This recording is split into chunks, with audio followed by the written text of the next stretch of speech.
ವೀಕ್ಷಕರೇ ನಮಸ್ಕಾರ. ದಿಟ್ಟ ಗುರಿ ನ್ಯೂಸ್ಗೆ ಸ್ವಾಗತ. ನಾನು ಎ.ಬಿ. ಮುಂಡರಗಿ.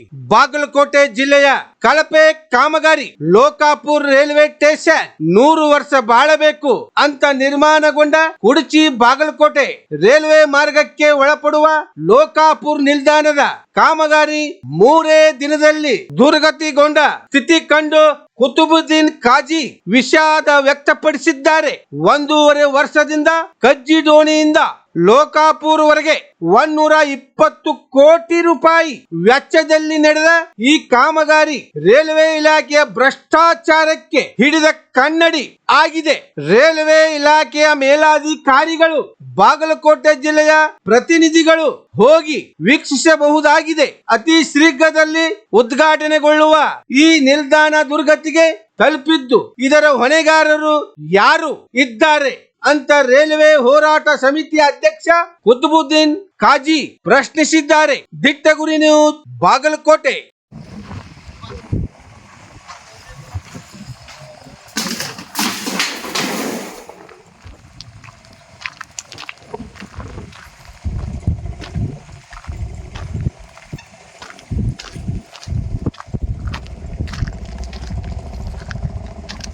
ನೋಡ್ರಿ, ಕನಿಷ್ಠ 10 ಕೋಟಿ ರೂಪಾಯಿ ವೆಚ್ಚದ ಇದು ಮೇಲ್ಸೇತುವೆ. ಇದ್ರ ಗತಿ ನೋಡ್ರಿ, ಇದು ನೋಡಿ. ಇದು ಇವ್ರು ಇಂಜಿನಿಯರ್ ಎಂಥವ್ರು ಇರಬೇಕು, ಯಾವ ಯೂನಿವರ್ಸಿಟಿ ಒಳಗೆ ಅವರು ಇಂಜಿನಿಯರಿಂಗ್ ಪಾಸ್ ಮಾಡಿರ್ಬೇಕು.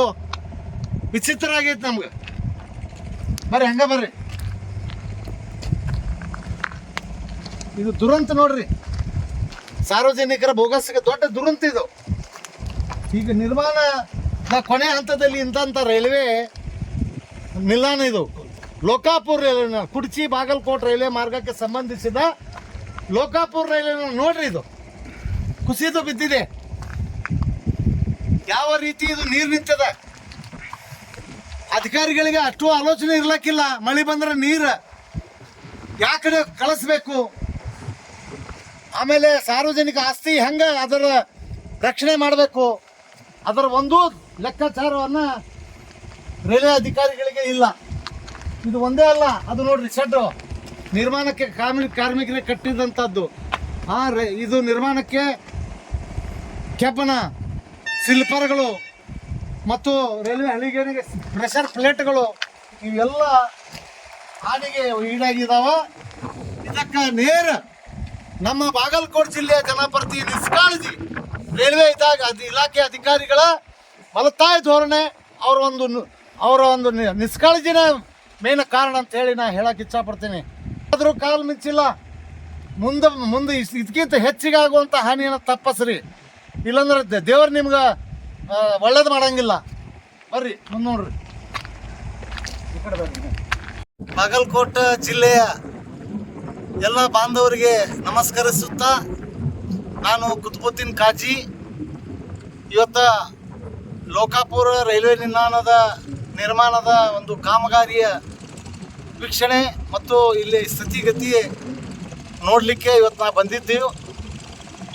ದುರಂತ ಏನಪ್ಪ ಅಂದ್ರೆ, ಇವತ್ತು ಒಂದಲ್ಲ 120 ಕೋಟಿ ರೂಪಾಯಿ ವೆಚ್ಚದೊಳಗೆ ಕಜ್ಜಿ ಡೋಣಿಯಿಂದ ಲೋಕಾಪುರವರೆಗೆ ಈ ಕಾಮಗಾರಿ ಪ್ರಾರಂಭ ಆಗಿ ಮುಕ್ತಾಯದ ಹಂತದಲ್ಲಿ ಇದೆ.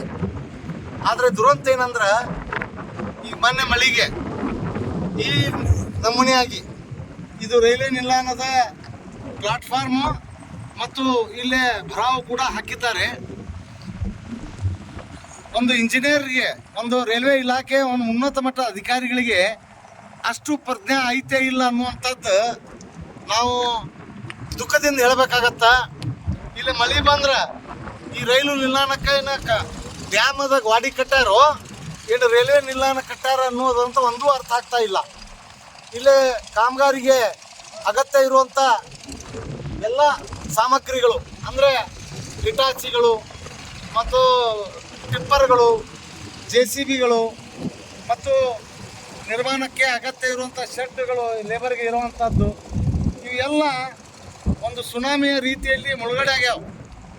ನಮಗೆ ಭಾಳ ದುಃಖದ ಸಂಗತಿ, ಇಲ್ಲೇ ರೈಲ್ವೆ ಇಲಾಖೆ ಅಧಿಕಾರಿಗಳು ಬಂದು ಇದು 100 ಕೋಟಿ ರೂಪಾಯಿ ವೆಚ್ಚದಲ್ಲಿ ನಿರ್ಮಾಣಗೊಳ್ಳುತ್ತಿರುವ ಈ ರೈಲ್ವೆ ನಿಲ್ದಾಣ